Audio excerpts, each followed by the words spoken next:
my next question is, what is the timeline, right? I've seen people go back 20 years, dig into somebody's old Facebook or, MySpace account and find something they said 20 years ago. So do we allow space for redemption? Do we allow space for growth? What is the timeline, right? And then now, if somebody said something 20 years ago and they still pulling that same wagon, then hey, have your opinions. But do we allow people to grow? Karen, I want you to say something. Well, I had a lot of thoughts and I don't know where I'm track. You can throw them out. Well, I think, okay, so back to where they were talking over there. I think part of people's problems is that everyone has opinions on what everybody else should think, but they're neglecting to remember that they're not giving any space for grace, or they're not remembering that you can have all the opinions that you want, but you still have to maintain some sort of dignity with others. So if they just gave that space, I think any for someone's problems, like with religion or opinions on sexual orientation. Like, I married into a family where many of them are very religious. There are a couple people in that family that are different sexual orientation. It has not gone over well, but they have all found a way to make space and grace for the people in the family. It took a while. It wasn't easy, but they've all found that space. Yeah. Because they have respect for the way they were raised and their religion, which is right in their opinion, but they also now come to see that the people in the family have their right and their space to live their lives the way they want. Sure. And they have found that space, which is nice. It's beautiful. It was really worrisome for a while, but they found it. Yeah. It'd be nice if we could reach that. Yeah. Last question. No, I just wanted to ask, well, you answered it a little bit just about redeeming grace. Do you all feel like, do we allow that in cancel culture? Because I don't feel like we do. I don't feel, Brandon, go ahead. So I look at it twofold. One, when it comes to social media and my old tweets, you can go back and erase those if you evolved. As someone who became a realtor, which is more of a known profession, I went back and deleted a whole bunch of pictures and a whole bunch of things that I said as 17, 18, 22-year-old. Some great nights out. So to me, when those things show up on draft day, on the biggest day of your life, you're telling me you couldn't have gone back and scrubbed that? That's just my feelings on it. On the other side of there, always look at, and I'll show another example, Snoop Dogg. When we met him, there was... I love Snoop. I just love Snoop. But here's the catch. In 93, when he was for double murder and the parents were yelling outside, this is the worst music we've ever heard. Time goes on and he becomes America's sweetheart. Canceling someone at, 19, 20, 21? We didn't know that he was going to be America's sweetheart grandfather. Well, he grew up. And people grow up, right? So, yeah. But everybody forgets Snoop. Everybody what? Forgets Snoop. Not everyone. Well, not everyone. Not everyone. But I'm saying, like, a lot of people, they just, it's okay because he's, Yeah. Time and grace is a thing. Yeah, I absolutely 100%. But is it for everybody? Because I think like the cancel culture, it's not. I do not feel like people are forgiving. I feel like people, like you said, they go back when someone is 19 years old or 20-something years old, and people say, well, they're an adult. Well, do we all make the best decisions at 19, 20? I can admit I didn't make all the best decisions. And there's things that I probably said then, not even just because out of not being malicious, but just that was the culture, right? That was it was things that we said at that age that everybody said. And then now they say, okay, don't say it. So sometimes people have tried to pivot. But does that make that person, a horrendous person? No, I don't know. I just don't like the idea of intentionally going back into somebody's archives. Because that's what I think is going on. So like people go intentionally digging and then they find things and then they say, okay, let's cancel. And then everybody says, yeah, let's cancel them. And I guess my catch is, we know that people are going to dig. Yeah. So why don't you get ahead of it? except people can turn all kinds of things into, they can turn nothing into something. Especially if they have a vendetta. I feel like someone who has something up for someone else can go and find nothing and turn it into something.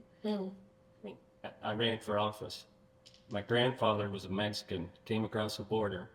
They dug that out and sent that out on the flyer, right? That's my heritage. It's the world's heritage, but it was used against me while running for office. But I guess as a going into politics, that wasn't on the list already of, all right, they're going to bring this up. How do we spin this, or how do we control said narrative? You know what I mean? Yeah, I usually led with it because all of my grandparents were immigrants. Just he came across the border and the others came through LSI. I guess. And your last name, I mean, you know, It's kind of. it's in beer. Some people ask if it's Polish. Oh, like, oh wow. Yeah, I mean, and Brandon, to your point, I mean, because what I hear you saying is that if you're aware of the culture, so to speak, then what, you know, and for some things, I'm gonna speak personally. It's some things that I wouldn't even think would be a thing. I wouldn't think it would be a thing to stir up. You know what I mean? I grew up in Midland, so I know all the things. I mean, you know what I mean? There's some things I think people are just living their lives and they don't realize that you're going to try to weaponize my grandfather, right? Or you're not going to, you know, but people do interesting things. Go ahead, Jason. Well, it seems like what we're trying to figure out is if we separate the part from the whole. So if the part of the person is chaff, I'll do some biblical references like you can't eat it. Do you dispense with froth, the baby with the bathwater might be a better and more topical way of putting that. And it seems like that's what we're trying to put our head around. Maybe with the illness, there are stages where, well, we got to amputate the whole dang thing, but there's other times where it's terminal. So maybe if we apply that reasoning of like, well, maybe there are instances where the infringement or the way that you've done wrong is so bad that all of you needs to be out, even if you're more than that besides. You embody that. What are the examples? Because I that's think what the law takes care of it pretty good. And I think that society is trying to figure out how to do the cleanup. Okay. Because people that are canceled sometimes are not always breaking laws, right? So that's, Culture deals with things below the law. say it again, I'm sorry. Most, Yeah. by and large, cancel culture tries to attend to the things that fall below the law. Meaning, like, if we cancel R. Kelly, it's sort of irrelevant. It's already in jail, right? Right. It's like, so if you're like so proud that you've canceled R. Kelly, it's like the judge got there. That's their job. Right. I enjoyed it for a long time after we knew. Yeah, so then there's something to be said to relish in other people's demise, right? Yeah, which I think is a whole other Yeah. sickness at times that we have as a society. Well, we can elevate ourselves by comparison. But okay, so I'm talking about on social media. Let me on social media where people have a difference of opinion about. Trying to use an example. Well, I have some examples here that I printed off just because I didn't want to forget some things. So, well, okay. Great. Here we go. Well, you know, I think about, you know, just because, so I think about like Roseanne Barr. Roseanne is, I think that's another one that I was thinking of, but that one, I guess, you know, it has some racist stuff and people felt a need to cancel. I just want to make it very clear.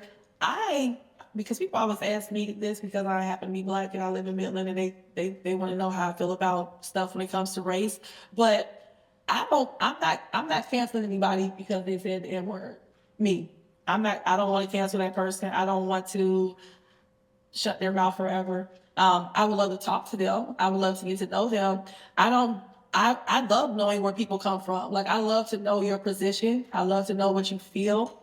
I don't hold it against you in a way where I feel like you should never speak again, right? I feel like I've learned from people in different things, and I hope that they've learned from me. But I just believe that once you cancel this group, your time to come. Right? The pendulum can always swing back and forth. So once we start shutting people down, our group could shut down too. Does that make sense? Like, you know, so that's where I have a hard time with go ahead, Christian, with cancel culture. Yeah, I mean, part of that issue is you're not going to impact the positive change you want from cancel culture if you just cancel them. You might actually harden them and harden their group around them to dig deeper into that. That you're only going to change hearts and minds if you engage them. If you accept them as a human and then have that dialogue. I'm reminded of the black gentleman in the South who actually went and started meetings with KKK people, I can't and remember. he made lifelong friends and changed hearts because he engaged them. You'd think you'd stay away from it and you want to cancel them, but that group might harden itself and do more of it instead of saying, okay, we're all human, we're having conversations. It's no different than politics today. It's like Republicans and Democrats. Well, if you're going to pass legislation, they have to talk. They have to come together on issues to pass anything. And if you hate each other, Yeah, nothing will happen. Yeah, I don't remember that man's name, but I read that story and they did some videos and stuff. It's a really cool story. And I do not encourage everybody to go try to, you know, change the Klan, right? But what he did was phenomenal. I mean, he actually had people leave.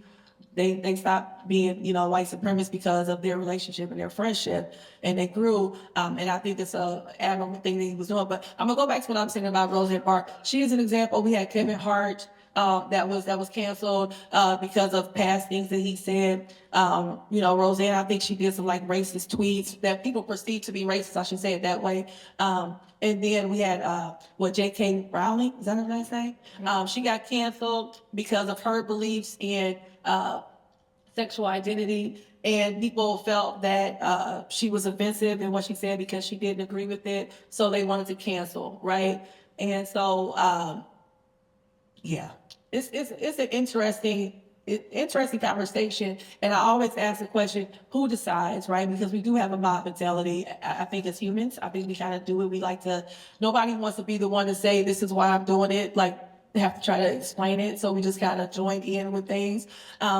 So my other question to you all is, do you all feel that cancel culture undermines freedom of speech? Do you think that it undermines and takes away people's ability, rights, I use those words, to voice how they feel? Because I know a lot of people, even people trying to get, I'm just gonna say this really quick, even trying to get people at these tables, I've had people that will not come up here because they are afraid of getting canceled. They have businesses, they, you know, are affluent in the community, and they don't want people to misconstrue or take their, what they believe and hold it against them. So I'm like, oh my goodness, please come out. But they're afraid to do it because of what we're talking about right now. Go ahead, Brandon. I think person to person and group is a little bit different, especially when you do bring up politics, business, companies. There's a line. And once again, from the beginning, as I said, everyone makes choices, right? If you don't like Bud Light's what's up, don't hate to me, y'all know. Yeah. All right. I'm trying to do something like it. You make that choice. That's okay. You can make a choice that you don't mess with or align yourself with certain things. That's your right. That's your human right. Now, on the other side of that, when it comes to business and company, I believe there are certain things you must think of. What is your demographic? What are your plans? Now, as the kids say, you can stand on business and, you know, say what you say and do what you do. It is what it is. And I also believe a lot of times those are the outliners that we absolutely love. In this weird cancel culture, but we also love the people who always speak their mind, those loud individuals. So, yeah, like I said, I think there's a difference between the person to person and then the group side. So. I'd like to add a little more to that. I think really as for me, what it comes down to is what's going to bring me peace and what's going to bring me joy, right? So I try to have those positive influences, but I can't stop there, right? I can't hang out with only the people that believe what I believe. And, like I said, this is why these conversations are important. And, yeah, so I just think like, you're right. It's our choice. I don't want to go to a Christian church. I'm not going to go to a Christian church, you know? But you can't tell me that going to the church I do go to is considered a church, you know? So that kind of thing. The So, moment you said peace, you're here. yeah. Probably about 5 or 6 years ago, I decided to choose peace with everything. My wife's not there. If it annoys me, I don't go. If I don't like it, I don't go. There's certain people I don't talk to. It is what it is. And I think these personal choice is different than group ganging up on. And go ahead, Christian. I think there's a tremendous amount of self-censorship because there's so much piling on and negativity and people scared of getting canceled for saying their own things. There are a lot of people who won't come and do. Oh, I know. I talk to them all the time. Right. Yeah, bagel. And one of the odd things I see now is this whole self-segregating. No, I mean, if you look at people like Twitter, right? I mean, you have Truth Social, and to me, it's kind of an internal little one. And there's Blue now, right? So it's like they're self-segregating, and I don't know how you really track the feeling of the country or what's going on or the change your mind or the ideas if you're not all in the same room. But it's uncomfortable because there's so many people comfortable censoring and shaming. And Yeah. So I remember a couple years ago. So you know, body positivity. That's the thing, right? Where it's like no matter what you look like, everybody is wonderful, and it's really interesting. And I'm not making fun of it. I was just saying it because it's always those commercials where everybody's jumping around and anyway. But there was a lady that started a movement, I will say, that was shaming people and trying to cancel people, women in particular, who were going to the gym to better themselves. So they're going to the gym to work out, get better, and she felt like they were going against body positivity, meaning that you should just keep, I guess keep going, right? If I can say it that way, right? And so she started a movement against that so she was all for women empowerment, right? When they were, in some instances, unhealthy, right? I mean, that's what they felt they were unhealthy, I should say, and that's why they went to the gym. And then she wanted to cancel the women and shame them because now they wanted to get better because she felt like they were against the movement of body positivity. And I found that so strange because it just seemed kind of backwards. But she started a whole movement with this, and people joined in because they felt like they were upholding the body positivity part, but forgot the woman love part, right? If she wants to get better for herself, why do you care? And I guess that's where my mind is. Why do we care so much about what the other person is doing for themselves? But anyway, go ahead, Carrie. Well, I just was dumbfounded by that. No, that was a real thing. She was standing outside of gyms and shaming women for being in the gym. And I was like, I wish she would shame me into going more. Come sit outside my house and tell me to get going, you know? But I thought that was so interesting that was a thing, and people were jumping on her because they had been sold the whole idea, which is cool. Like, respect people, love yourself. I applaud that. But if someone chooses something for themselves to better themselves as they see fit, why do you care? Why do you form this? I'm gonna keep calling it a movement because she really did crowd people with her. So, I mean, what do y'all think about that? Because that's how I see cancel culture these days. I mean, I think there are some times where people do need to be held accountable for sure, right? You say stuff, you know, you have to be held accountable for that. But to the point of some of this stuff, it's a little bit extreme for me. It's a little too extreme. So, what do y'all think? Well, I think there's a difference between if you're famous and get canceled versus like nobody knows me anyways get canceled. Tell me how that's different, because I may beg to differ. Well, I mean, the connotations of cancel is like a show, right? Yeah. So this was born out of like celebrities being canceled and not Yeah. having a media presence. So Mm-hmm. there's the root. I would say that what we're talking about is a withholding or a restriction of opportunities. Mm-hmm. The Pareto principle, like the more you have, the more you'll get. The Bible says that too, right? So there's the more was given, what more will be tested. There's more to take. Sure. So if somebody's, like I was saying this to you, it's like, where do these people who aren't famous go? Like the Island of Misfit Toys at Rudolph, like, trying to cancel. I don't know, but they're still going home, Yeah. eat my dinner and wake up. Still live in their mansion. But you know, but I bet Their futures are compromised, right? So there's this threshold. So people who are just newly famous or newly millionaires, they're usually quite concerned they won't be able to maintain that wealth. Yeah. So we're not really cutting them off at the legs in the moment. We're cutting them off in the legs in the future. But if you're just an every person, well, I don't have those things to take. So what can be taken?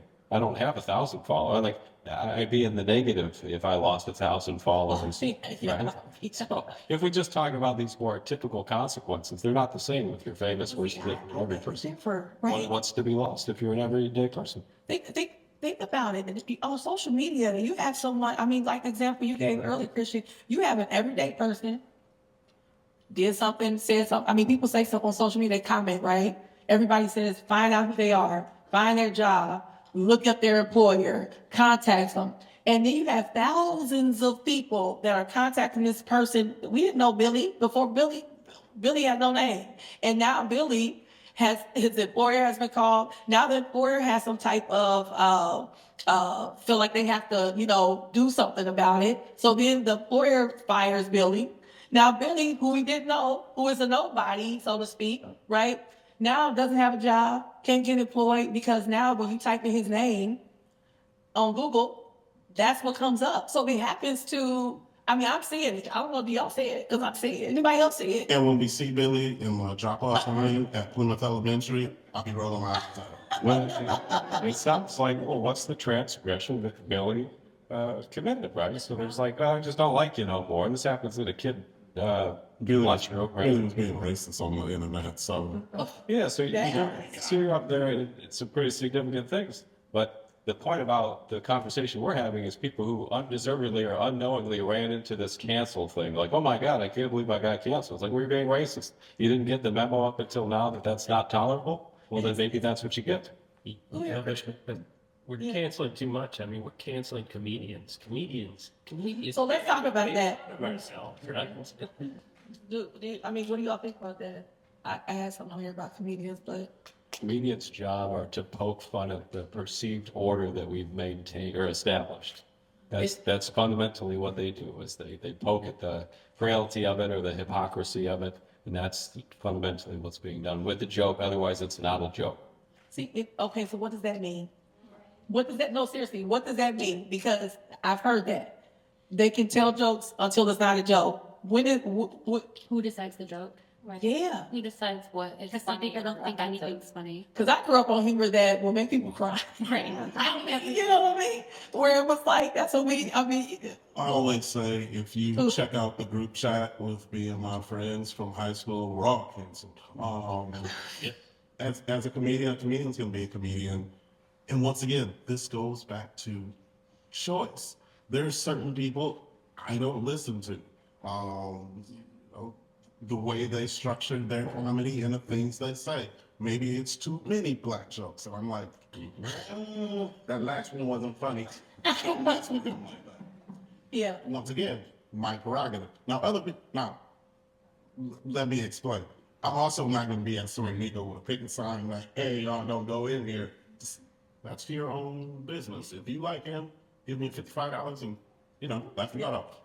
So if we stop supporting somebody, have we canceled it, right? So what is it, like, I'm not messing with that person anymore, I'm not, partaking in their products or services, where's cancel, right? So when we talk about the definition of what it just comes to, I'm not paying them any attention, that's not canceled, right? Right, that's a personal choice, but I think what's happening, in my opinion, what I see, because I watch stuff, right? I try to do my research before I come up here and talk about this stuff, and that's what made me think about having this conversation, because to me it seems like it's very extreme right now, where it's just once one person jumps on it, it just seems like this tons of people come on and say, okay, cancel that person. And then sometimes they don't even know the depths of why they're really canceling that person. Just like, well, they told me I should because they said something. I didn't hear it. I didn't see it. I don't know. That, you know, so Jason, you have anything to add to it? No? No? Okay. Okay. What I was gonna say was that, as we're on this comedian thing, was that Yeah. it's almost like because of the cancel culture, whatever it is, however you define it, is that people have lost their sense of humor, almost. You know, like they don't see the jokes in what's being said, and so it affects comedians or entertainers or whoever. We notice it more with those that have a platform, but I think it's almost like, I don't want to say it's not a thing, because where you're talking about it and you express some concern or how it's delved out, I guess. Sure. But with more and more people having their own platforms and stuff, I mean, like, if I've said something many times probably where people, I've lost friends on Facebook, all that. I mean, I only have a friend. I've read that on off the friend. So We're gonna be best friends. so go with your own, with, you know, people's own platform or more communication. So those that know my art know where I'm coming from. Sure. You know, and you know, we talk about you know, making amends, I guess, or you know, you shouldn't have to say that's a joke or I'm kidding around, but because of that, I mean, if you want to be offended, you could find a way to be offended from anything that was said. Yeah. I mean, I thought something to I didn't even say anything. It almost offended somebody. Yeah, And so if you want to find a way to be offended, you can. And so, you know, but I'm. Again, you could say, well, you know, you did that kind of on purpose. I think that's part of why the devil is characterized as the animating spirit of the accuser. Yeah. Right, meaning like to have and to embody that spirit is, in those terms at least, is not a redeeming one that's going to be. I love your point on grace and holding grace against admonishment or exile. That's what we're talking about. Did we answer? Do we give people grace? Did we answer? Did we say that? She mentioned it. I don't know how many people actually do that. I was curious, and just so I'm clear, you know, I have a lot of thoughts on this, but I thought this was something good to talk about because I think that we don't talk about it enough. How we are essentially causing division amongst ourselves due to what people's maybe core beliefs are, or what they may even. Sometimes some people just kind of ignorantly know things, right? I know some things that you just are kind of given to you within your culture or your upbringing, right? You don't know why everybody does that, and then you find out later, oh, we should. I'm gonna tell a story, a personal story, because I don't mind sharing my stories about how I learned, you know, about something. So at one point in time, I lived in Toledo, Ohio, and it's a very big Polish community. And if anybody is Polish here, I'm not trying to fit. I'm telling my story about how I learned something. So I'm apologizing in advance, because I really want to share this story because I think that it's okay for us to talk about when we had some mishaps, right? Especially unintentionally, right? Sometimes we don't know. And so I'm in this community and everybody is Polish and they all call each other's Polak. That's what they call each other. Everybody called each other that. So I'm new there and I'm not trying to be offensive. I'm telling the story. And so I started saying it because I'm like, oh, okay. You know, they welcome me in. I'm like, hey, and you know, I'm saying it. And then someone, a year into this, told me that was an offensive term. I had no idea because everybody said it. And at the, you know, dances and everybody was, you know, calling each other that. And so once I learned that could be offensive to someone, I didn't say it again as far as like referring to someone that way. But I had no idea. And I could have offended someone unknowingly. Someone could have canceled, you know what I mean? Like kind of like came after me because they thought I was racist or something. I would never do that. But that was the culture. Everybody said it. And so that was an example for me that even though it was not intentional, it could have done harm. And I said, well, I won't say it anymore. I did not know that. But, you know, so I think that happens sometimes too, where people, not all the time, but people say things, they don't know that it's a thing, right? And then it becomes a thing and they find out because it's smeared all over social media or the news or what have you. And that could be rare, but it happened to me. I remember that I was so embarrassed, but I didn't know, right? So I apologize. And that's the whole idea of your intent doesn't matter is quite tricky. How does all that? Because then when do we draw the line? Like, if